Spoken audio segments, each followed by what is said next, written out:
متجسس چھوٹا کیٹرپلر۔ ایک دفعہ کا ذکر ہے کہ ایک رنگین باغ میں کارل نام کا ایک عجیب سا کیٹرپلر رہتا تھا۔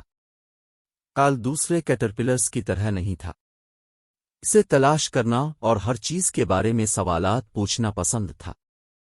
ایک دھوپ والی صبح کارل اپنے آرام دہ پتوں کے بستر سے باہر نکلا اور آسمان میں ایک بڑی، گول، پیلی چیز دیکھی۔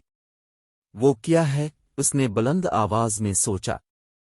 اس نے اپنی دوست روزی دی لیڈی بگ سے پوچھا، جس نے ہنستے ہوئے کہا، یہ سورج ہے کارل۔ یہ ہمیں روشنی اور گرمی دیتا ہے۔ کارل حیران رہ گیا اور مزید جاننا چاہتا تھا۔ وہ رینگتا ہوا بینی دی بی کے پاس گیا، جو پھولوں کے گرد گونج رہی تھی۔ تم کیوں اڑ رہے ہو بینی؟ کارل نے پوچھا۔ بینی نے مسکرا کر جواب دیا، میں پھولوں سے امرت اکٹھا کرنے کے لیے اڑتا ہوں، جسے ہم اپنے چھتے کے لیے میٹھے شہد میں بدل دیتے ہیں۔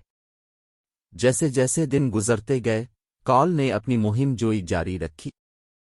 اس کی ملاقات سیمی دی اسپائڈر سے ہوئی، جس نے اسے جالا گھمانا سکھایا، اور لوسی دی بٹر فلائی، جس نے اسے پھڑپھڑانا اور اڑنا سکھایا۔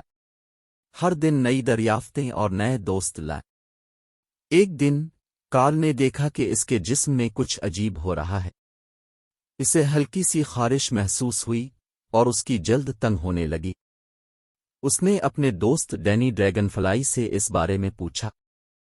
ڈینی نے وضاحت کی، کارل اب بڑھ رہے ہیں اور بدل رہے ہیں۔ جلد ہی اب اپنے ارد گرد ایک آرام دہ کوکون بنائیں گے اور کسی خوبصورت چیز میں تبدیل ہو جائیں گے۔ کارل پرجوش تھا لیکن تھوڑا سا نروس بھی۔ اس نے اپنے گرد ایک ریشمی کوکون کاتا اور ایک جھپکی کے لیے بیٹھ گیا۔ کوکون کے اندر جادوئی چیزیں ہو رہی تھیں۔